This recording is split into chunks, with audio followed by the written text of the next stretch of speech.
La presentación de hoy, más que describir funcionalmente el proyecto, etcétera, vamos a un poco introducir el contexto en el que se creó y hacia dónde está derivando el proyecto. Entonces, este fue un proyecto que se creó inicialmente con un objetivo que era suplir una carencia que había en el momento y ahora pues se está redirigiendo, se está, digamos, sintonizando con el resto de esfuerzos que están haciendo las administraciones públicas en cuanto a software abierto, ¿no? Y en esa línea irá un poco la presentación. Bueno, primero, aquí tenéis mis datos de contacto, correo, Twitter, etcétera. Si tenéis cualquier duda referente a CryptoApplet o cualquier duda referente a su uso, etcétera, pues podéis contactar conmigo directamente, aunque también CryptoApplet tenemos una lista de correo en la que, si lo utilizáis o tenéis algún problema, pues podéis referiros ahí y os contestaremos en todo lo que podamos. Solo por presentarme un poco, bueno, aparte de ser uno de los dos desarrolladores de CryptoApplet, también participo en el desarrollo de @firma, por eso comentaremos en qué sentido ahora estamos participando en ese proyecto. Y como me gustan todas las tecnologías de cliente, pues tenemos un par de cursos aquí en la universidad sobre HTML5, desarrollo web, y además pues, soy la persona que organiza de charlas el ciclo mensual que hacemos de tecnología aquí en Castellón. Más concretamente, lo que vamos a comentar hoy respecto a CryptoApplet va a estar dividido pues, en una serie de secciones. Primero, cómo nació el proyecto, un poco el contexto para los que no lo conozcáis, la situación actual en su desarrollo.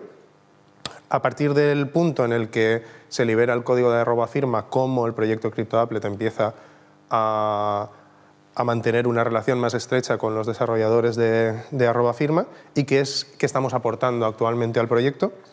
Y luego una parte un poco general de hacia dónde nos gustaría ir y cuál es el que vemos que es el futuro de CryptoApplet en ese sentido. Bien, si empezamos a hablar de los orígenes, CryptoApplet nació en el 2005, con lo que pues, ya llevamos unos años también manteniéndolo y desarrollando funcionalidad por, como comentaba, una necesidad puntual de la universidad, ¿no? O sea, necesitábamos empezar a hacer administración electrónica y en ese momento pues, los recursos que teníamos en cuanto a librerías de seguridad, criptografía, firma digital, etcétera, pues eran pues, escasas o inexistentes, porque bueno, tal cual se ha dicho en la inauguración de las jornadas hoy, la universidad apuesta por el software libre, está en sus estatutos, etcétera, y en ese contexto, pues en el mundo del software libre no había ningún referente, ninguna herramienta para utilizar en ese momento, con lo que empezamos a caminar en ese sentido hacia la solución que tenemos actualmente en temas de firma electrónica. Bien, por supuesto yo no soy el único implicado en este proyecto, hoy hago la presentación yo, pero durante todo este tiempo pues, el proyecto lo hemos desarrollado entre Paul Santapau, que es la persona que tenéis a la izquierda, y yo mismo, y lo que ha tenido pues, han sido una serie de colaboradores alrededor del proyecto y de otros que ha desarrollado la universidad para firma electrónica que han ido complementando cada una de las acciones. Entonces, pues, tanto Manolo Mollar, Juan Segarra como Mauro Esteve pues, han sido un poco el equipo que ha movido este tema, aunque bueno, pues en la parte más de desarrollo de Applet pues, siempre hemos sido un par de personas, ¿no? Entonces, por supuesto, esto es un proyecto que se desarrolla desde la universidad. Nosotros no somos como Atos, ni somos como ViaFirma, ni estamos todo el día desarrollando funcionalidad de firma digital.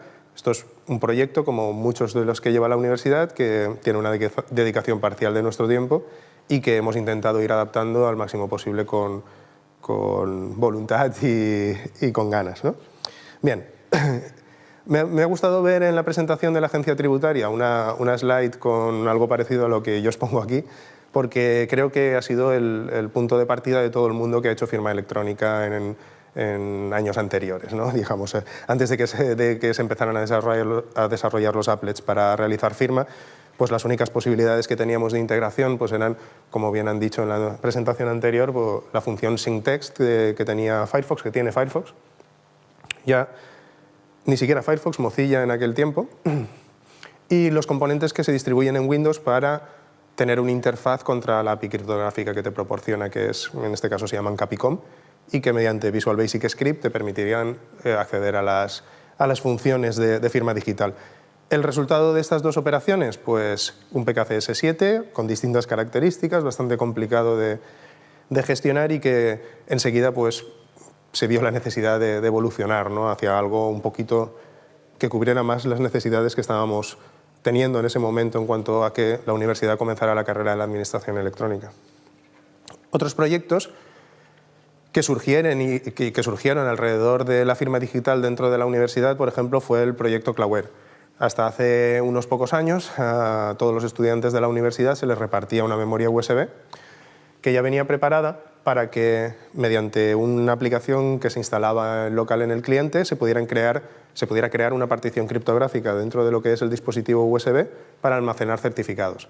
Entonces, pensad que esto es el contexto pues, de 2007, 2008, ¿vale?, en los que este proyecto pues, tuvo bastante reconocimiento. En aquel tiempo las tarjetas inteligentes ni se usaban comúnmente, ni existía el DNI electrónico, ni había nada de eso, ¿no? Entonces, una manera cómoda de transportar claves de una manera segura, porque estaban en una partición cifrada y tal, pues fue el integrarlo en una memoria USB. Entonces, aquí en la universidad durante muchos años se distribuyó masivamente y este proyecto pues, fue adoptado por la autoridad de certificación de la Comunidad Valenciana y también por la de Cataluña, el CACERT.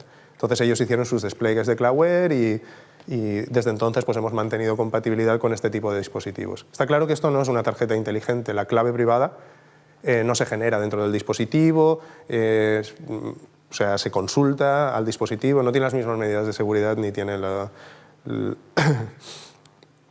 las mismas funcionalidades que podríamos encontrar en el DNI electrónico. Pero entre tener el certificado copiado en un directorio o importado en el propio navegador y usar una tarjeta inteligente era una solución de compromiso bastante aceptable. Sigue siéndolo, ¿vale?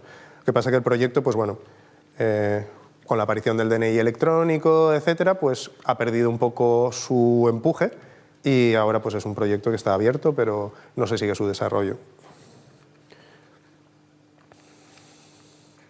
En cualquier caso, con la aparición del proyecto Claware y las carencias que nos dan estas funciones como SyncTest o lo que comentábamos de Capicom, en el 2006 se comenzó con el desarrollo del applet. O sea, primero se pensaron en algunos componentes nativos, pero bueno, la verdad es que por no gestionar todas las plataformas, todo el mundo acabamos en el mundo de los applets. También pues, el applet en sus primeras versiones pues, generaba pocos formatos criptográficos. Nació con una interfaz muy simple. Esta captura es de la versión actual, porque de la que se desarrolló en aquel momento pues no tengo ninguna, curiosamente. Pero bueno, en cualquier caso era una interfaz Swing muy sencillo, en el que se seleccionaba el certificado mediante una estructura tipo árbol y se hacía la operación de firma. Esto fue un poco el origen a partir del 2006. ¿Cómo ha ido cambiando durante el tiempo todo este proyecto, ¿no? Pues bueno, el applet estaba desarrollado en Java y en Java pues han ido apareciendo sistemas de construcción del software, ¿no? Antes pues, se compilaba más o menos como se podía y posteriormente aparecieron herramientas como Apache Ant o Apache Maven para la construcción automatizada del software. Entonces, con la aparición de este tipo de herramientas se comenzó a modularizar lo que era el proyecto CryptoApplet. Entonces, algo que era un único entregable, digamos, grande, empezó a particionarse en unidades más pequeñas. Es el proceso que ha sufrido @firma hace pues 8 meses o un año, una cosa así. O sea, también tenían una estructura monolítica y con ellos colaboramos en esa parte, ayudarles a modularizarlo para separar bien cada uno de los proyectos. La ventaja que conseguimos con todo esto es que la propia capa gráfica de lo que es el applet la tenemos separada en un proyecto, con lo que todo el resto de proyectos que interactúan con almacenes de claves, que realizan firmas de distintos formatos, las podéis utilizar tanto en cliente como en servidor, como una aplicación de escritorio. Son pues, hars que simplemente añadís a vuestra aplicación. Solo el proyecto del applet en sí es el que tiene el interfaz gráfico y el que encadena la parte de cliente. Lo que esa modularidad es muy interesante para pues, generar las firmas en cliente y de igual manera pues, validarlas en servidor o hacer cualquier tipo de operación de firma en servidor. Esa era un poco la idea de esa modularización. Otra característica que tiene desde el principio CryptoApplet y que lo hace interesante es que él de alguna manera tiene generalizada dos conceptos que maneja, que son las entradas y las salidas. Simplemente él pues, va a esperar que nosotros utilicemos uno de los métodos de input estándar que nos proporciona y uno de los métodos de output también que se proporcionan con CryptoApplet. O sea, estos métodos de input y output me permiten leer y escribir pues, del sistema de ficheros, de una URL, de un input del formulario HTML donde se está cargando el applet. O sea, digamos que se independiza de alguna manera de por dónde vienen los datos y a dónde van a ir los datos. Él solo se preocupa de que en algún momento le llegarán, hará todas las operaciones que tenga que hacer con la intervención del usuario y cuando emita esos datos irán a algún sitio determinado. Entonces, con la distribución base de CryptoApplet, pues proporcionamos implementaciones varias de estos interfaces para sistema de ficheros, para URLs, etc. Pero si, por ejemplo, necesitáis que cuando se tiene que escribir el resultado de la firma, pues se inserten al fresco, se tenga que enviar por correo, no sé, cualquier output disponible, solo tenéis que implementar esa interfaz y configurar CryptoApplet en ese sentido, con lo que la integración con todo lo que tengáis pues es un poco más sencilla. Vosotros decidís cómo entran los datos y cómo se sacan finalmente. Bien.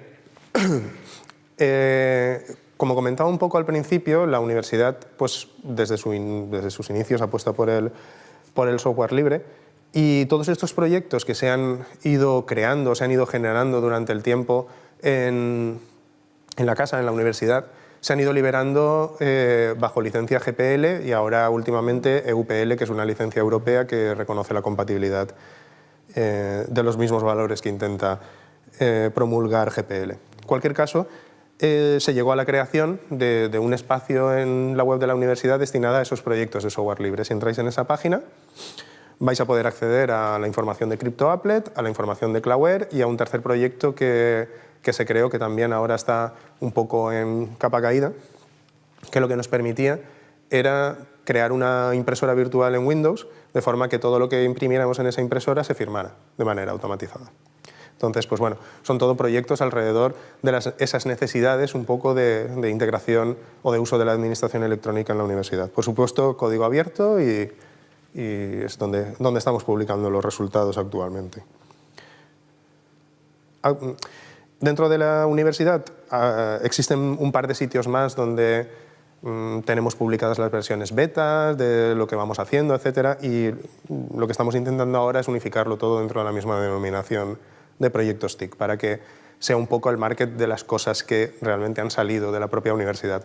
Ahora mismo estamos colaborando con el resto de universidades españolas para que el software que se desarrolla aquí internamente, cuyo desarrollo pues hacemos en Java, son aplicaciones web orientadas a servicios, etcétera, se pueda publicar de igual manera en código abierto para su reaprovechamiento dentro del marco de las universidades. Bien. En este contexto, el proyecto ha ido evolucionando hasta el día de hoy y ha sido a partir de este punto en el que pues bueno, se liberó @firma y empezaron un poco a replantearse las necesidades de que pues, dos administraciones públicas que están haciendo un esfuerzo similar pues, colaboren y no compitan, ¿no? O sea, nosotros no desarrollamos CryptoApplet para venderlo ni para hacerle la competencia a nadie, ¿no? Somos una administración pública, queríamos resolver nuestros problemas y salió un producto interesante. Actualmente la versión de CryptoApplet está en la 2.1.4, es compatible con tarjetas inteligentes, podéis configurarle sin ningún tipo de problema DNI electrónico, aquí la usamos también con la tarjeta de la autoridad certificadora de la Comunidad Valenciana. Como es una herramienta que utilizan también muchas universidades, pues está integrada también con la tarjeta del CACERT. Bueno, se han hecho muchas pruebas en ese sentido y se soportan multitud de dispositivos. Otra integración que tenemos pues, es la de los navegadores que comentábamos y los problemas que pueden llevar en ese sentido. Entonces, en CryptoApplet se soporta Internet Explorer, Chrome y Firefox. No se soporta Safari y entonces pues, para Mac el soporte que hay es el del propio Firefox. En cualquier caso, una cosa que motivó que CryptoApplet tomara interés en un momento determinado comparativamente con @firma en su inicio es que CryptoApplet para Firefox usa una aproximación diferente a la hora de acceder al almacén de certificados. Hoy se ha comentado en las charlas que Firefox cambia mucho, que el API de NSS, que es el API un poco que le permite a Firefox acceder a lo que son los certificados y las claves, etcétera, pues evoluciona y se rompe compatibilidad y hay que actualizar. Pues bien, nosotros no usamos NSS de forma directa. Entonces, con Firefox accedemos a ese dispositivo, ¿no? Es el navegador, las claves están almacenadas allí, como si fuera una tarjeta inteligente, un PKCS11. Entonces, buscamos en el sistema de ficheros dónde está el almacén y lo cargamos como si fuera cualquier otro dispositivo. El hecho de no hacer esa interacción a través de NSS nos ha librado pues, de que se nos estuvieran rompiendo las versiones pues, cada vez que cambiaban de versión de Firefox. Entonces, en ese sentido, hemos sido más estables. Actualmente, en esta versión 2.1.4, aparte de lo que os he comentado, que es muy plugable, que podemos definir entradas y salidas, se puede funcionar en servidor y cliente, aparte soportamos todos esos formatos que tenéis ahí especificados. Entonces, PKCS1, que es la firma más básica, RAW, en crudo, firmas PKCS7 CMS, firmas XML, firmas XML con alguna política concreta y con una estructura de documento definida, como es el caso de Factura-E. Y además, pues, firma PDF con el sello de la firma visible, timestamps, incluso, pues eso, compatibilidad con OpenOffice. Entonces, ¿cuál es la diferencia en cuanto a los formatos soportados? Muchos de estos los soporta exactamente @firma, ¿no? Y en esa parte, pues tampoco es ningún propósito competir. Han salido simplemente de la necesidad de lo que se ha ido ejecutando dentro de la universidad. Pues bien, la diferencia es que @firma genera formatos de firma, pero formatos básicos. Lo que no genera son formatos longevos. O sea, dentro de las especificaciones hay formatos más simples que solo tienen los atributos generales de la firma y se consideran longevos cuando ampliamos esta información de los atributos básicos con, por ejemplo, información sobre la revocación, o sea, el estado del certificado que estamos empleando porque lo acabamos de validar vía OCSP. El sellado de tiempo que hemos recibido de una autoridad de sellado que dice que la firma se está realizando en este momento. Toda esa información extra enriquece la firma original. Entonces, en @firma se generan desde el cliente firmas sencillas, de hecho, pues incluso trifásicas, que es lo que comentaba Tomás en la primera de las presentaciones. Nuestro propósito desde el principio es que en servidor no tuviéramos que hacer nada, o sea, que se pudiera integrar el applet en un desarrollo Java, PHP, Perl o lo que hiciera falta, que no tuviera la necesidad en el servidor de poder acceder a un servicio de sellado de tiempos, verificar certificados o lo que sea. Entonces, eso hace que el applet en sí pues, esté más cargado de funcionalidad, o sea más un cliente más gordo, ¿no? Más pesado, pero por contra su integración es bastante sencilla en cualquier entorno. Entonces, @firma y este tipo de componentes soportan shades, pero soportan un perfil de firma XML shades más bajo, soportan shades EPES, y nosotros dentro de CryptoApplet soportamos el formato entero. Entonces, desde el applet, cuando hace la firma es cuando se conecta con todos estos servicios para acabar generando una firma más rica con toda esta información adicional. Es un poco la diferencia en cuanto a los formatos. Entonces, con @firma, ¿qué hemos hecho? Consolidar todo lo que teníamos desarrollado en cuanto a formatos con el proyecto también @firma y conservar pues, todos los formatos ampliados, longevos, etcétera, que @firma no tenía, ¿no? Y eso pues, nos permite utilizarlo para otros ámbitos un poco diferentes. Otras funcionalidades que tenemos, pues por ejemplo tenemos la validación de los documentos. O sea, otra capacidad que no tiene @firma de forma directa es que no puedes utilizar el applet de @firma para verificar si una firma es correcta o no. O sea, ya se supone que están los servicios web de @firma web service, ¿no? Para que si se tiene que hacer alguna validación se haga contra ahí. Por contra, nosotros es lo que comentábamos, queremos un applet que pueda hacer más cosas para no tener que hacerlas directamente en servidor, muchas de ellas. Luego las opciones de verificación de todos los formatos anteriores están incluidas en CryptoApplet. De nuevo las podéis usar tanto en cliente como en servidor, como queráis. ¿Qué hemos hecho también? Pues una API JavaScript para que su despliegue pues, sea bastante más sencillo. Además, si lo estamos utilizando en servidor, se integra con dispositivos seguros de almacenamiento de claves, lo que se llaman HSMs, o sea, es la tarjetita esa que tenéis a la parte de la derecha, y de hecho aquí en la universidad pues, contamos con dispositivos de ese tipo. Y luego lo que nos permite es una firma por lotes. Cuando tenemos un montón de documentos que tenemos que procesar pues, en un portafirmas, que es un poco lo genérico, y lo típico, tengo una ventana con checkbox, los selecciono todos y entonces quiero hacer una única operación de firma de todos ellos. CryptoApplet me lo permite de forma directa. Le da igual que le esté pasando la referencia de un documento que de 20. Él hará el proceso, me irá indicando el estado de cada operación y irá completando las operaciones de firma. Si en realidad queremos que el applet sea un poquito más ligero y no queremos que tenga toda esta generación del formato longevo entero en cliente, pues también permite hacer una versión más reducida de shades y además proporcionamos un método en el servidor para enriquecer el resultado con todos los atributos que os comentaba que son extra. Entonces eso es una operación que se puede hacer separada de alguna manera. Entonces dejas el applet un poco más ligero y en servidor completas la operación. El problema es que en servidor tienes que tener Java, porque las APIs que tenemos de manejo de shades, XML, de firmas, etcétera, pues son librerías que están implementadas todas en Java. Bien, y algunos recursos más que se pueden utilizar en la aplicación.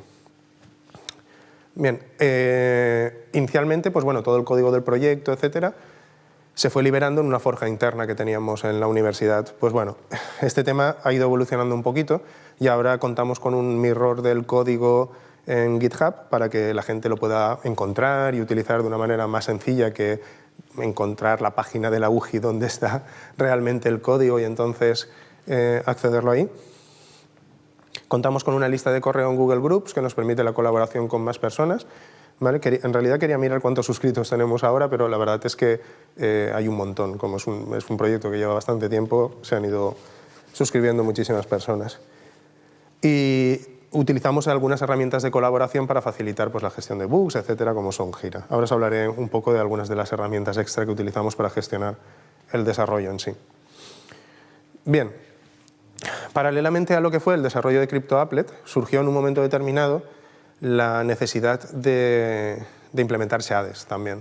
Vale, shades, si habéis estado un poco desarrollando cosas de firma en los últimos años, había un framework hace bastante que era abierto, era open source, que se llamaba OpenShades.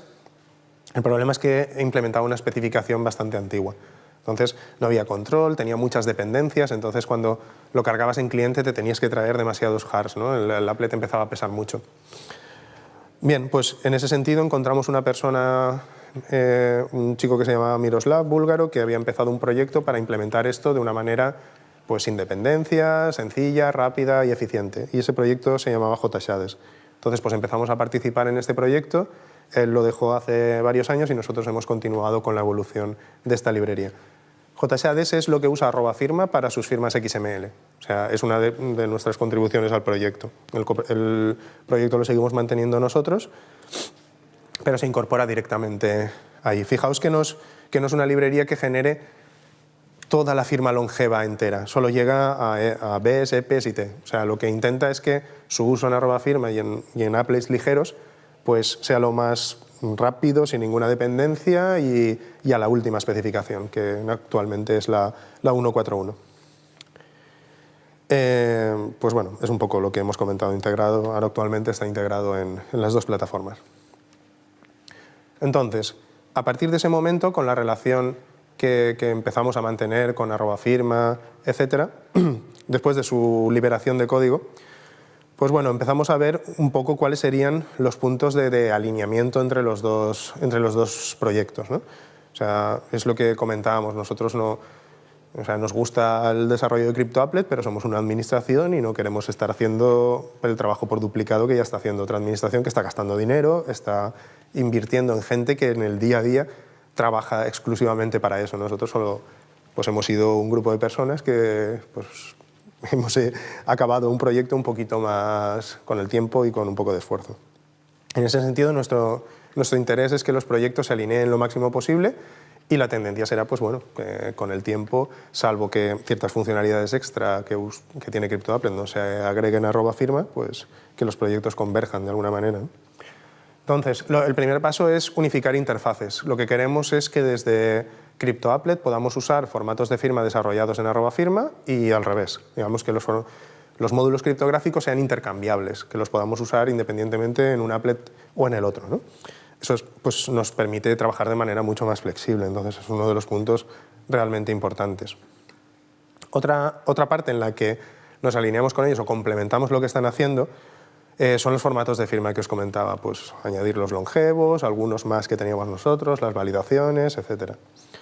Y luego vienen un par de conceptos que son un poco estructurales, no son de funcionalidad del applet, pero que realmente eran necesarios. El equipo que había estado trabajando con @firma pues, era un equipo muy experto en técnicas criptográficas, pero tenía un poco de desconocimiento en cuanto a modularizar el proyecto, hacer que se construyera automáticamente, hacer testing, hacer cuestiones que nosotros consideramos realmente importantes y que aplicamos en el día a día aquí, ¿no?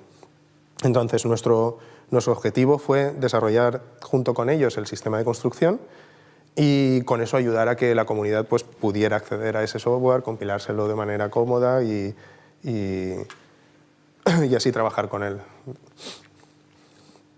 En esto nos lleva a lo que empezamos a trabajar en la comunidad, que es el entorno de desarrollo ágil. Nosotros este entorno de desarrollo lo tenemos montado aquí en la propia universidad y lo utilizamos para el desarrollo de todos nuestros proyectos. Entonces, con @firma lo que hicimos es que empezaron a utilizar nuestro entorno, nuestras herramientas, para construir allí el código de @firma, analizarlo, pasar los tests, etc. De hecho, sigue siendo así. Quiero decir, todos los servidores que veáis que hacen funciones de construcción o de pruebas sobre @firma son de la UGI y ellos, pues, Atos, Zenatic, trabajamos de forma conjunta. El repositorio de código sigue estando en la forja del CTT, esta que tiene el ministerio, pero bueno, el resto utiliza nuestras herramientas. Entonces, aquí en la presentación lo que sí que me gustaría es describiros este entorno que nosotros estamos proponiendo, que estamos utilizando y que además nuestra idea ha sido trasladarlo al resto de universidades españolas para que se pueda utilizar de forma más activa en los desarrollos, pues comentaros las líneas principales, ¿vale? Para que, si no conocéis un poco este tipo de herramientas, veáis pues, qué ha permitido añadir al proyecto que no tuviera, ¿no? Esto, por supuesto, pues, sirve para cualquier proyecto software. En este caso, pues, el contexto es el del propio @firma. Bien, los requisitos que tenemos en cuanto a este sistema que queremos, este entorno de desarrollo ágil, al final es que tengamos menos bugs en el desarrollo, ¿vale? Que sea el código más mantenible, que se puedan hacer pruebas automatizadas de él, que el entorno en el que trabajamos pues, pueda entrar un desarrollador y salir sin demasiado problema, que no dependan las cosas de la construcción de una persona en concreto. Que se produzca un versionado ágil, ahora es lo que comentaba Tomás, se libera una versión, pasa a revisión durante 6 meses y es todo muy pesado.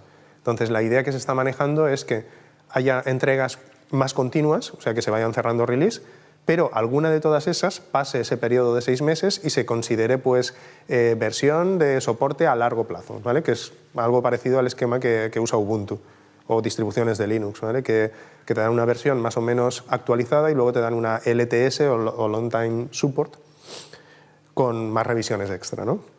Lo que conseguiremos así es que si tenéis un bug directamente en el día de hoy, pues se solucione rápido y podáis compilar la versión y ya tengáis otra versión de @firma operativa.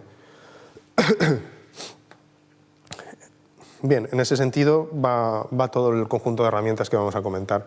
Pues bueno, lo que queremos en definitiva es aumentar la calidad del proyecto con todas las pruebas, etc. En la implantación a día de hoy pues no está completado todo el proceso, ni mucho menos, porque los tests, como comentaba Tomás, son deficientes y no están bien estructurados, pero es en lo que estamos trabajando.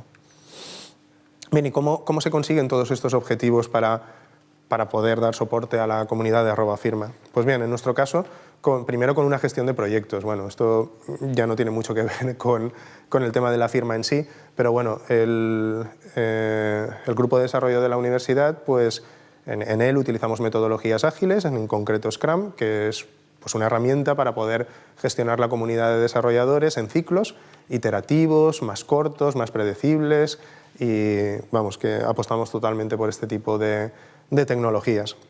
Entonces trabajamos en ciclos donde todo el trabajo pues, se especifica en una franja de 2 semanas y el equipo pues, trabaja intensivamente sobre él con nuestro usuario más integrado, etc. Es un poco la práctica de Scrum, no voy a entrar en esta serie de cosas, pero el resultado es pues, este tipo de herramientas que pueden ser más físicas en cuanto a POSITs que tenemos en el despacho, más modelada con herramientas electrónicas, pero lo que nos permite al final es que nuestros proyectos tengan la máxima visibilidad posible y que permitan la colaboración sobre todas las cosas, ¿no? Si es un proyecto además que es abierto, esos paneles son públicos. O sea, tú puedes entrar a nuestro Gira y puedes ver qué parte tenemos publicada directamente.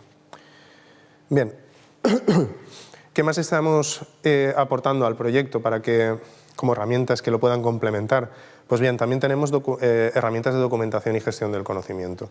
Aquí los requisitos eran claros, partíamos de una documentación en formato ofimático, binario, no compatible y difícilmente explotable, y queríamos ir a algo como un sistema de documentación que nos permitiera una representación de esa documentación más estándar, por si hay que convertirla a otros formatos, etcétera, que estuviera accesible online para que todos los desarrolladores pudieran acceder a ella y consultarla, que fuera fácil de modificar, que no necesitara tener instalado ninguna Office 2000, no sé qué, todo completo, y que fuera convertible a formatos de impresión con una calidad decente, ¿no?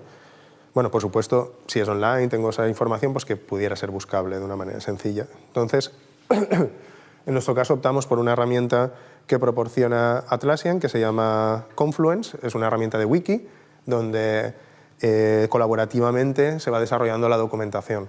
O sea, es como el MediaWiki con el que está hecho Wikipedia, ¿vale? Que es una herramienta colaborativa, todo el mundo puede crear páginas, editar contenido y hacer que la información del proyecto crezca, pero digamos con esteroides. Confluence es como un MediaWiki, pero con muchísima más funcionalidad interesante.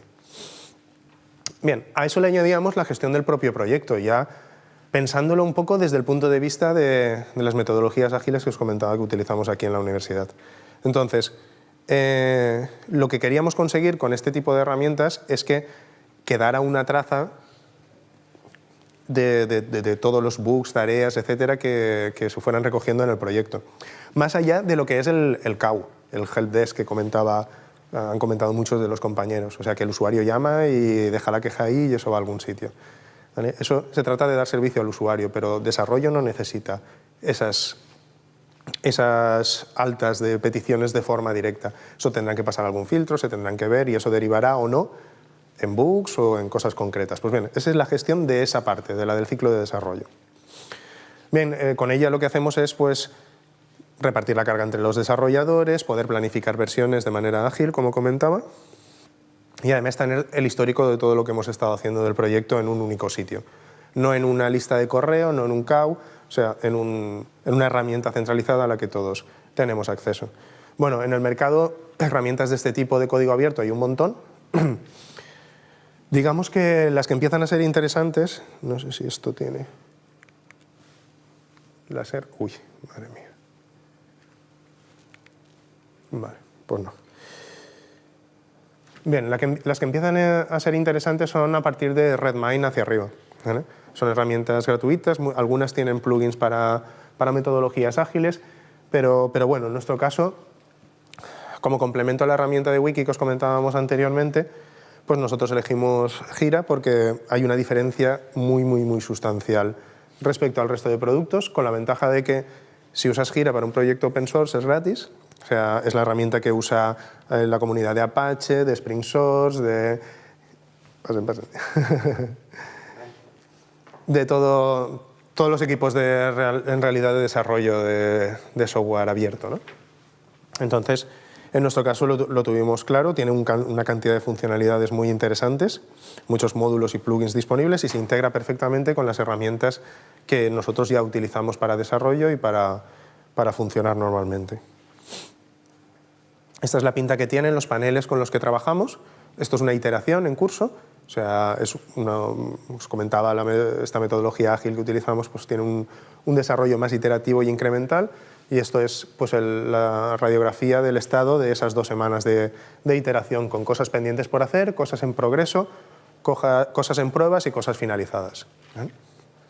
Entonces, cosas en pruebas quiere decir revisión manual de la persona o pruebas unitarias y prueba automatizada del software que estamos haciendo para siempre tener claro que la versión que estamos liberando pues, es correcta y no ha roto ninguna de las funcionalidades anteriores. Eso es un poco la ventaja. Esta herramienta lo bueno que tiene es que también se integra con nuestro entorno de desarrollo. Esto es Eclipse.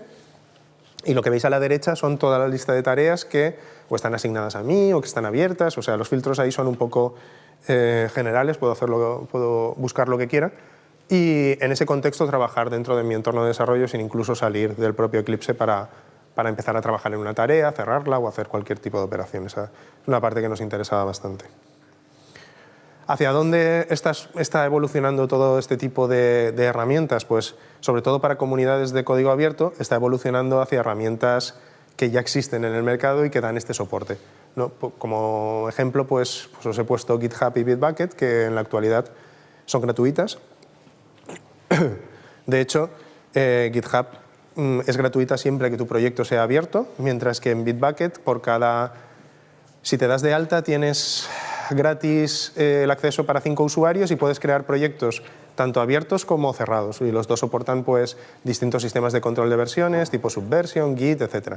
Bueno, lo bueno es que tenéis una infraestructura ya creada, que no tenéis que instalar en ningún sitio, que ya hay alguien que hace mantenimiento de esto y que es donde los desarrolladores realmente a día de hoy se mueven. O sea, si alguien tiene un proyecto, quiere publicarlo, quiere que alguien lo use, lo publican en GitHub o lo publican en Bitbucket. Adicionalmente, Bitbucket ha puesto últimamente una aplicación nueva a disposición de la gente, que es el Bitbucket Cards, que lo que intenta hacer es un panel de este estilo que os comentaba para gestionar vuestro ciclo de desarrollo normal. Y por supuesto, donde se guarda el código realmente de los proyectos. Os comentaba que en el de @firma en concreto está en la forja del CTT, pero bueno, en nuestro entorno existe también esa pieza para cubrir todos los objetivos que ya conocéis en cuanto al desarrollo colaborativo. Y simplemente pues tenéis que tomar un poco la decisión si queréis trabajar con un repositorio centralizado, donde todos los desarrolladores atacan al mismo sitio y con sus restricciones en cuanto al flujo de trabajo, entonces podéis utilizar Subversion, mientras que la tendencia en la actualidad es que el sistema de control de versiones pueda ser distribuido y podáis ir más a arquitecturas como Git, que os permiten flujos de trabajo totalmente a la carta. O sea, vuestro equipo puede ser muchísimo más flexible en cuanto a las operaciones que aplica. Ya en este entorno en el que tenemos pues, lo que hemos visto, la gestión de los proyectos, etcétera, repositorio de código, llegamos ya a una de las partes en las que empezamos un poco la colaboración inicialmente, que es en la parte de construcción. Con automatizar la parte de construcción, lo que queríamos evitar es que las cosas, los despliegues, la creación de las versiones se hiciera de forma manual. Y además que no se hiciera con el IDE, o sea, que no tuvieras que ir a Eclipse y decirle exportar no sé qué, hacer no sé cuántos de forma manual. Porque cualquier cosa manual quiere decir que somos humanos y en un momento determinado metes la pata. Y si metes la pata, estás generando una versión que no es correcta. Entonces, lo interesante es que todo esto se construya de forma lo más automática posible, ¿no?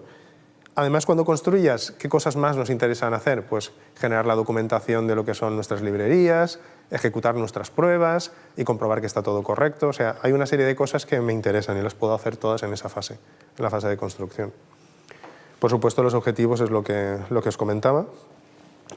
Y las herramientas que ha habido y que hay disponibles en este momento pues son las que veis. Apache Ant fue una que originalmente se empezó a utilizar hace más años. Con Maven vinieron muchas de las ventajas, como una estructura de proyecto siempre definida igual, con lo que todos los proyectos tienen la misma pinta, él te gestiona las dependencias, no tengo que incluir las dependencias en mi proyecto, él va y las busca, etc. Y digamos que la línea de futuro es Gradle, que es la herramienta por la que está apostando Spring Source y que es una evolución un poco de esto para dar pues más dinamismo. De todas maneras, Gradle también es también es bastante compatible con Maven. Ahora actualmente estamos automatizando las cosas con Maven. Bien, el resultado de todas estas compilaciones o de cada una de las versiones que se generan del cliente de @firma o de CryptoApplet, pues no se quedan en la máquina de un desarrollador. Existen herramientas automatizadas y con interfaz gráfico, etcétera, en las que se van archivando todas estas entregas que se producen en los procesos de compilación.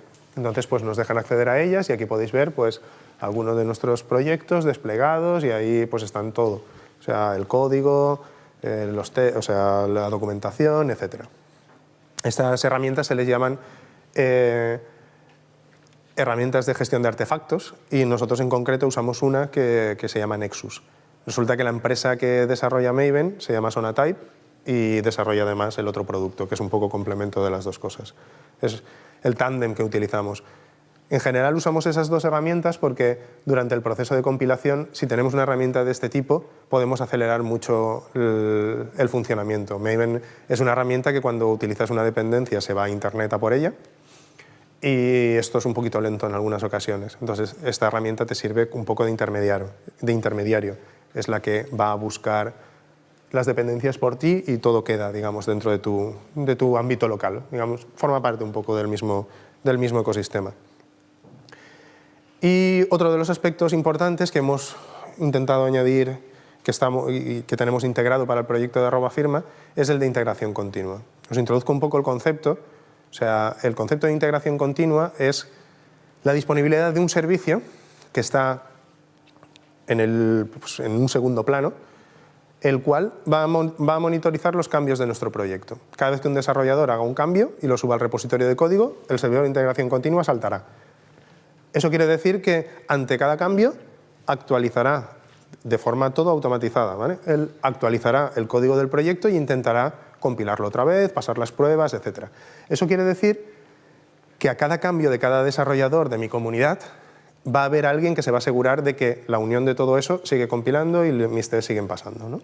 Es un poco el gran hermano, para que si yo he hecho un cambio que ha producido que otra área de la aplicación deja de funcionar, pues saberlo lo antes posible. Entonces este servicio, cuando detecta este tipo de cambios, pues que rompen la compatibilidad, que no compila, que hay algún test que no pasa, pues te informa vía correo electrónico o más opciones. Bueno, este señor es Martin Fowler, que ha escrito pues, todos los libros relativos a toda esta serie de cosas y es un poco la fuente que os comentaba aquí. Bien, igual que pasaba con el tema de las herramientas de gestión de proyectos, pues con integración continua lo bueno es que existen cantidad de herramientas de software libre. Entonces, muchas de las piezas de este entorno, que os estoy describiendo un poco, son todas de software libre, luego son realmente interesantes. La que se usa más comúnmente, o se ha usado más comúnmente durante todos estos años, pues es Jenkins o Hudson, que es como se llamaba antes. O sea, con esto pasó igual que con el tema de OpenOffice. Hudson era el producto de Oracle, entonces llegó Oracle, no tenía ni idea de gestionar una comunidad y ¿qué hizo? Reventar la comunidad. Entonces cabreó a toda la gente, todos los desarrolladores que estaban invirtiendo tiempo ahí y entonces aquellos cogieron ese producto, se lo llevaron al mundo open source y lo cambiaron de nombre y entonces pasó a llamarse Jenkins. Si entráis a cualquiera de las dos herramientas son súper similares, pero Jenkins tiene una evolución más continua. En cualquier caso, pues existen muchas y nosotros hemos apostado pues, por la que se está utilizando realmente de facto, Jenkins en general. Entonces tendremos a Jenkins instalado en un Tomcat, en un servidor de aplicaciones Java, vigilando nuestro repositorio de código para todos los proyectos. Entonces, lo que os comentaba, ¿hay un cambio? Me lo bajo, intento compilar todo. ¿Hay algo que no funciona? Aviso a los desarrolladores para que paren y vean exactamente qué es lo que ha pasado. Lo bueno que tiene este tipo de servidores es que es independiente del lenguaje. Tú puedes compilar de forma continua proyectos.NET en Jenkins, Java, JavaScript, o sea, lo que quieras. Está claro que el soporte más amplio es para Java, porque es una herramienta que nació en ese ámbito, ¿no? Pero se ha ido evolucionando y ahora soportan cantidad de cosas. Hay centenares de plugins y es responsable de todas estas tareas. Generarme la documentación, los binarios, los tests, métricas del código, etc. Tiene esta pinta. Aquí tenemos toda la lista de proyectos que tenemos registrados y entonces tenemos dos indicadores en los que nos deberíamos de fijar inicialmente. El primero es el de la izquierda. Si todo es azulito, es que el proyecto a día de hoy está bien, ¿vale? Compila y hace lo que debería hacer. Si veis que está amarillo, es que hay tests que no están pasando. O sea, el proyecto compila, pero hay alguna de las condiciones, como mis pruebas automatizadas, que no se están ejecutando como toca. Eso ya debería de ser un motivo de revisión de ese proyecto, ¿vale? De hecho, él te sigue enviando los correos. Esto está inestable. Aquí le pasa algo porque compila, pero realmente no está terminado del todo. Y luego tenemos el rojo. El rojo es que ni siquiera compila. Ese ya es un estado malo de verdad. Pero lo que realmente es un radiador o pues información sobre el estado último del proyecto es la segunda columna, que son los solecitos. Si hay sol, quiere decir que las 5 últimas compilaciones han ido las 5 bien, ¿vale? Y en función de cuántas de esas 5 han ido mal, se va poniendo nublado, nublado, hasta que hay rayos y lluvia y de todo, ¿vale? De hecho, ahí tenemos uno con truenos y rayos, ¿vale? Que pues es un proyecto que no nos dimos cuenta, se estaban produciendo varios commits, entonces empezó a compilarlos, cada una de las veces acumuló 5 compilaciones erróneas, ¡pap!, ya rayos. Bien, pues esto es un indicativo de cómo está de salud todos los proyectos que tenéis en vuestra organización. Nosotros lo usamos para @firma y para los proyectos de la universidad. Por supuesto, este servidor de integración continua lo que está haciendo, aparte de compilar las cosas, es pasar las pruebas unitarias. Ya os comentábamos antes pues, que @firma necesita un poco de trabajo en esa línea aún. Y antes de comentar algún detalle más, bueno, introduciros si no sabéis o no conocéis el concepto de las pruebas unitarias, al final simplemente son código desarrollado por nosotros mismos que de una manera automatizada prueba el código que hemos desarrollado más en la parte funcional. Entonces, si yo programo una clase que en teoría sabe sumar, pues programaré otra clase que usa la anterior y que le va pasando casos de prueba hasta que comprueba que realmente está funcionando como toca. ¿Vale? Es un poquito el resumen a grosso modo. ¿Los beneficios que tiene el desarrollo de estos casos de prueba? Pues muchísimos. O sea, en el desarrollo profesional de software en la actualidad, o sea, es una obligación prácticamente, ¿vale? O sea, desarrollar un sistema de tamaño medio sin ningún tipo de prueba automatizada, pues es meterse en un berenjenal bastante importante. Porque el día de mañana tendréis que hacer un cambio importante en el software. Y como no tengáis pruebas que comprueben las distintas áreas de la aplicación, lo que pasará es que cambiaréis una cosa y se romperán 3. Y entonces, ¿cómo detectaréis esos fallos? Probando la aplicación entera cada una de las veces de manera manual. Pues bien, lo que intenta evitar las pruebas unitarias es justamente eso, las regresiones. O sea, he cambiado algo y se han roto varias cosas, ¿no?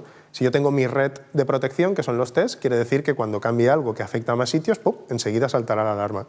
Y si salta la alarma, puedo ver por qué está afectando a más sitios y solucionarlo de forma anticipada, ¿vale? Al final son lo que queríamos al principio, menos bugs, ¿vale? Hay muchas herramientas para hacer pruebas en nuestro software.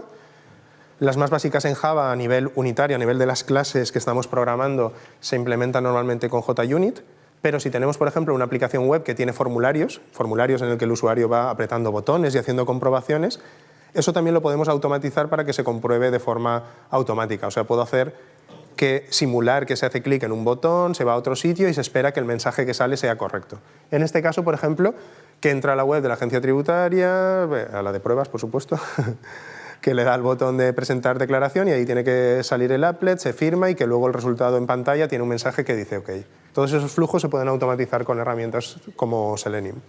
Y luego hay otras herramientas que cubren otros aspectos. Más uno que se puede utilizar para cualquier tipo de tecnología sin necesidad de ser Java es JMeter, es una herramienta para estresar las aplicaciones, enviarles muchas peticiones, crear muchos hilos de ejecución y ver cómo se comporta. O sea, son herramientas que podéis complementar el desarrollo de lo que estáis haciendo en general. Bien, por último, lo que estaría bien dentro de una herramienta es que, aparte de intentar hacer nuestros tests para que la parte funcional no se vea resentida por los cambios, estaría bien tener unas métricas generales para saber pues, ciertos factores de nuestro proyecto si van bien o no van bien, ¿vale? Estas métricas generales lo que me permitirían es coger nuestra base de código y sin ejecutarlo, solo mirando el código de manera automática, es lo que hace la herramienta, intentar predecir comportamientos erróneos, ¿vale? Entonces, si resulta que algo que nos puede pasar dentro de una aplicación Java, que pueda tener un bucle for que acaba en un punto y coma, incluso antes de poner las instrucciones, porque me he equivocado, ¿vale? Me he puesto ahí un punto y coma y todo parece que sigue compilando bien, pero realmente eso nunca hará lo que yo espero. Pues bien, eso puede ser un patrón difícil de detectar hasta que no se produce el error o implementas un test, etc. Entonces, este tipo de actuaciones o el uso ineficiente de algunas clases, como la concatenación de strings en Java y muchísimas más cosas, las detectan las herramientas de análisis estático del código. Lo que hacen es mirar nuestro código y encontrar patrones potenciales de problemas, ¿no? De alguna manera. Entonces, pues eso, sin tener que ejecutar el código en sí, tenemos a alguien que nos lo puede inspeccionar un poco y decirnos en general si ve alguna cosa rara. Eso no quiere decir ni que nuestro software funcione, ni que haga lo que se supone que tiene que hacer, simplemente es que no hay patrones demasiado potencialmente dañinos en lo que estamos haciendo. Pero bueno, al final lo que hacen es eso y bastantes cosas más, ¿no? aparte de la detección del rendimiento, patrones que puedan dar errores, también nos mira la complejidad de nuestro código. O sea, si hacemos un buen diseño de nuestras aplicaciones, pues nuestros métodos no deberían medir 300 líneas, cada uno de los métodos, ni nuestras clases tener 4000 líneas, ni nuestros métodos recibir 20 parámetros, ¿no? O sea, todo eso lo que hace es complicar la mantenibilidad del código que estamos haciendo, y estas herramientas lo que hace es ponderar ciertos valores y a partir de cierto valor límite pues nos informa de los errores. Dice, cuidado, que aquí tienes un método que tiene una complejidad súper alta y esto puede ser un punto de entrada de errores. Entonces tú tendrías que refactorizar ese código, sacar cierta funcionalidad a otros métodos, intentar que eso quede en una expresión un poco menor para que no cause problemas. Vamos. La herramienta que utilizamos para ello se llama Sonar y es una herramienta que integra un montón de plugins que ya existen de por sí, que son libres también y que se pueden utilizar en otros entornos, como Eclipse. Lo que hace Sonar es que los agrupa a todos y me da una herramienta web para ver el resultado y para inspeccionar lo que estoy haciendo. Entonces, en Sonar, ¿qué vemos? Pues aparte de las métricas que había sacado Tomás directamente de este resumen en su presentación, número de clases, líneas de código, etcétera, me mide cosas como la cohesión entre paquetes. En Java se supone que una aplicación, para que esté bien diseñada, pues no debería de tener dependencias o no excesivas dependencias entre los paquetes de la aplicación. Me mira la cobertura de mis tests, que es si he hecho pruebas automatizadas, por qué líneas de mi código están pasando esas pruebas y por cuáles no. Las que no pasan las líneas que no pasan los test unitarios por ellas son líneas que pueden tener potencialmente errores. Luego un proyecto con una cobertura más alta, pues en principio está más probado. Tampoco quiere decir que funcione ni que no tenga errores, pero simplemente alguien se ha molestado en intentar que esa lógica se evalúe de alguna manera. Y todos esos resúmenes nos vienen aquí. Lo que tenéis en la parte a la derecha arriba son cosas flagrantes. O sea, quiero decir, lo que esté ahí como critical, solucionadlo, porque será alguna cosa de bulto. Pero a partir de ahí, pues son buenas prácticas que te va proponiendo. O sea, hay una muy típica que son los números mágicos. Es que en todas nuestras aplicaciones podemos tener un condicional que compara una variable con 3. Y entonces, ¿y ese 3 qué es? O sea, ¿qué significado tiene ese 3? ¿No? Pues cualquiera que vaya a ver nuestro código después, pues o se lo documentamos de alguna manera o no tiene ni idea de lo que queríamos expresar. Pues bueno, te sugiere que saques una constante, que le pongas un nombre, no sé qué, no sé cuántos. Son cositas que parecen de poca monta, pero facilitan la legibilidad, la mantenibilidad y al final que tengamos menos errores, que es lo que queremos. Bueno, pues en definitiva el ecosistema que hemos montado para Firma y el que utilizamos en la universidad y proponemos para otras universidades, pues tiene Maven como herramienta de integración. Maven es el que se encarga de sacar las métricas y enviarlas a Sonar, que es, como hemos visto, el que nos analiza estáticamente el código. Nexus es donde se publican los resultados de la compilación. Y luego el servidor de integración continua, en esta captura pone Hudson, pero sería Jenkins, ¿vale? Es exactamente lo mismo. Más arriba, ¿qué están? Pues los desarrolladores, el repositorio de código, etcétera, etcétera, ¿vale? Es un poco todo el ecosistema que creemos interesante para este entorno, ¿no? Y a partir de ahí, con esa colaboración un poco en ese proyecto, ¿qué es lo que pasa con CryptoApplet, ¿no? Pues bueno, CryptoApplet, en principio, pues está en desarrollo la versión 3.0, ¿no? O sea, estamos en la 2.1.4 y en la 3.0 pues tenemos unos objetivos pues que queremos y que necesitamos internamente un poco asimilar. El primero de ellos es mejorar aún más la parte de integración en el API JavaScript. Hay cositas que ahora tenemos de manera más rudimentaria, pero que en la siguiente versión de esta API nos permitirán una integración más suave, sin menos conflictos, ¿vale? Por supuesto, el applet ya tiene la mayoría de sus funciones llamables vía JavaScript, pero bueno, queremos facilitar aún más esa comunicación entre JavaScript y lo que es el applet, haciendo un poco una redefinición de los métodos que se empleaban. Antes se le pasaban los parámetros de una manera, resultaba incómodo. Bueno, toda esa parte la vamos a mejorar un poco. Bueno, la hemos mejorado en la 3.0. Y las librerías JavaScript, pues bueno, tienen que cumplir una serie de requisitos para que las podamos incluir con otras librerías JavaScript sin conflictos y que se integren de manera adecuada.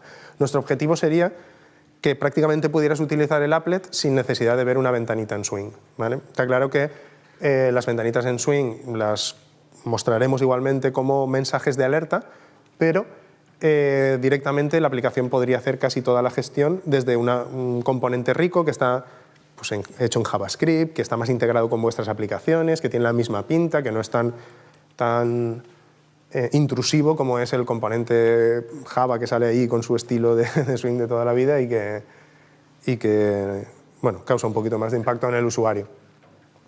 ¿Qué más cosas que vamos o estamos intentando adecuar ahí? Pues bueno, queremos hacer el applet más ligero, más rápido, o sea, todos los conceptos que ya ha comentado antes Tomás de la firma en varias fases, pues queremos que estén disponibles directamente desde la aplicación, aunque no vamos a prescindir de los que permiten generar toda una firma longeva entera.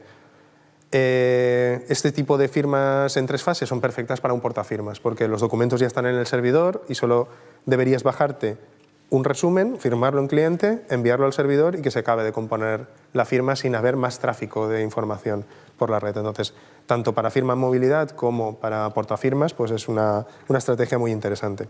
Bueno, dentro de @firma ya existen prototipos que permiten hacer estas operaciones y unos servicios REST para poder completar esa firma en varias fases. Bien, otro de nuestros objetivos es ir mejorando la integración con @firma. Ya comentábamos que queremos esos interfaces comunes, queremos utilizar el módulo de key stores de @firma, hay cantidad de gente haciendo pruebas en distintas plataformas, 64 bits, no sé cuántos, que dedican toda su jornada laboral a eso. Nosotros no tenemos ni ese tiempo ni queremos hacerlo. Entonces, ese módulo es sustancialmente más interesante, pues la idea sería sustituirlo y que CryptoApplet usara esa parte, ¿no? Con eso ya ganaríamos, pues bueno, soporte de Safari, 64 bits, cosas que ahora actualmente no tenemos.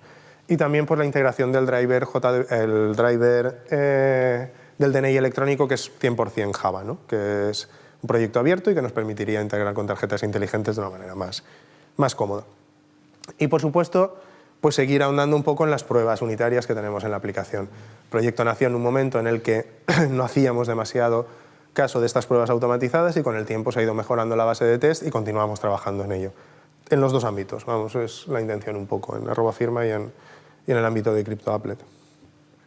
Lo que nos gustaría a muy largo plazo, pues nos gustaría que algo que está súper verde, que ya ha sido nombrado anteriormente, pues funcionara realmente, ¿no?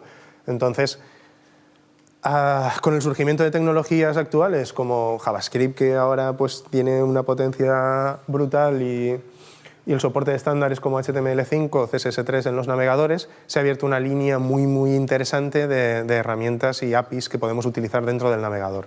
Ya se ha insistido demasiado en que Java en el futuro no parece tener sitio dentro del mundo de los navegadores, porque los navegadores van a algo como esto, ¿vale? Van a un ecosistema de herramientas que gira alrededor de las funcionalidades que quiero utilizar por ahí. Pues está Canvas para poder hacer dibujo en el navegador, está el soporte offline, acceso al API de sistema de ficheros, están los WebSockets, están cantidad de herramientas que van a funcionar directamente en los navegadores modernos y además van a funcionar en los navegadores modernos que están en los móviles, porque la mayoría de los móviles actualmente usan versiones de WebKit, que es el motor de renderización de Chrome. Entonces, pues es una fuente de una serie de recursos muy interesantes. Y es hacia ese punto al que el WTST intenta dirigir lo que es su CryptoAPI, ¿no? O sea, su definición de envoltorio sobre NSS para que desde una aplicación normal JavaScript nuestra y poniendo el PIN el usuario, todo lo de siempre, podamos interactuar contra el almacén de certificados, las tarjetas inteligentes, generar claves, ejecutar firmas, realizar encriptaciones. O sea, todo lo que ahora necesitamos un applet, Java con toda esa funcionalidad, pues tenerla más accesible desde JavaScript directamente, con lo que eso funcionará siempre en el navegador, funcionará siempre en el móvil, etc. Bueno, el último working draft de esto, para que veáis que no es algo que está muerto ni nada por el estilo, que es algo en el que pues, es una idea loca y no se está trabajando, no. O sea, siguen saliendo drafts y se está trabajando en esa línea, el último del 13 de septiembre. Bien, esta es la descripción un poco del objetivo principal. Hay muchas cosas, porque hay muchos intereses mezclados en esta API. O sea, hay proveedores que quieren poder autenticar, otros que quieren firmar, hay muchas cosas generales. Pero bueno, aquí en negrita está un poco destacado lo que nos interesaría a nosotros. Lo que nos gustaría sería pues firma digital y generación de claves también y acceso a lo que es el almacenaje de estas claves en el navegador de una manera sencilla, ¿no? Entonces, si vemos en la especificación, quizá no lo veáis bien del todo desde detrás, pero bueno, ya existe dentro de la especificación unos ejemplos de cómo serán estas APIs, ¿vale? Se han definido los interfaces en general y se han realizado pues, primeras implementaciones de cómo se quedaría la cosa. Entonces, podríamos hacer algo como generar un par de claves. No estamos accediendo al almacén de certificados ni nada, ¿vale? Las claves se generarían en el propio navegador con la compatibilidad que nosotros le digamos en cuanto a algoritmos, etc. Y posteriormente en ese punto podemos ejecutar una firma digital. Tenemos el create signer y realmente el signer init que veis ahí es el que desata la ejecución de esas funciones, las cuales cuando se terminan en el onComplete pues ya tendríamos la firma generada. Esto permite hacer una firma RSA sencilla, PKCS1, utilizando simplemente las funcionalidades del navegador, ¿vale? Con lo que es bastante interesante. Cosas prácticas que se han hecho en esta línea, aparte de la especificación, que está muy bien, pero es un HTML, ahí no podemos utilizar nada, ¿no? Pues es el proyecto DOMcrypt. El proyecto DOMcrypt es un proyecto que ha terminado con la implementación de una extensión para Firefox que te permite hacer cosas muy básicas, ¿vale? Esto no lo vais a usar en producción ni es simplemente un juguete a día de hoy, pero es la semilla de lo que será finalmente esta especificación. Bien, en GitHub tenéis el código, es lo que os comentaba, que todo el mundo publica sus recursos ahí. Y en doccrypt.org, si entráis con una versión medianamente moderna de Firefox, os podéis instalar la extensión extra que os hace falta y ya podéis jugar con los ejemplos que hay en la web, generando claves, haciendo firmas, haciendo encriptación. Hay varios ejemplos que tenéis disponible y todo el código lo tenéis colgado ahí. O sea que a partir de ahí podéis curiosear lo que queráis.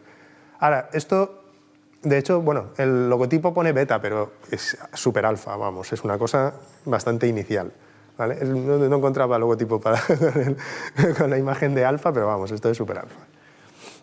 La implementación que han hecho los de DOMcrypt para el uso de este envoltorio de NSS es un poquito diferente que el que está marcando la especificación. Eso también es normal, esto se va acoplando un poco con el tiempo.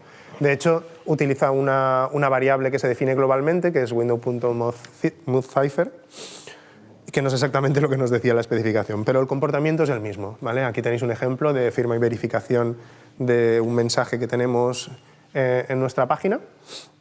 El primero en la firma lo que hace es acceder al contenido de ese mensaje que está en un campo de nuestra página, dentro de un div o de un input de nuestro formulario, y luego ejecutar la función de firma. Entonces, cuando el proceso se termina, recibimos el estado, todo ha ido bien o no ha ido bien. Mientras que la verificación pues, es un poco similar. Va al almacén, le dice que quiere recuperar una public key con una serie de valores para poderla recuperar y luego ejecuta la verificación sobre ellas. Bueno, nada, realmente algo que se corresponde mucho con lo que hacemos normalmente en Java, etc. La mala noticia aquí es que de momento Firefox sí que ha hecho algún intento de implementar estas cosas, pero Chrome no. Hay registrado un bug en el entorno de desarrollo de Chrome para que esto se implemente en Chrome. Y hay un hilo de discusión que se va actualizando, etcétera, pero realmente no hay código a día de hoy en la parte de Chrome. O sea, lo que hay está en la parte de Firefox. Y Explorer bueno, claro. ni está ni se le espera, supongo, en esta parte hasta dentro de bastante tiempo. Bien, como os comentaba simplemente, si esta línea os interesa, no os quedéis solo con la parte de firma digital pura y dura. Hay muchos grandes compañías que le interesan la evolución de este tipo de herramientas, entre ellas Google, Netflix, para gestionar pagos, realizar autenticaciones de usuarios, y entonces con la especificación lo que están viniendo son un conjunto de líneas a las que les gustaría a la gente que estuvieran implementadas, ¿no? Y cada una tiene un conjunto de funcionalidades diferente. Aquí tenéis un poco las que se han elegido como principales, que es el tema de mensajería segura, pues encriptación, autenticación de cliente, etc. Y otras líneas que se consideran secundarias, pero que para nuestras aplicaciones podrían ser interesantes, ¿vale? Como integración con otro tipo de tarjetas, etc. Bueno, pues esto es un poco lo que tenía preparado. Muchas gracias. Y si tenéis alguna pregunta, pues bienvenida.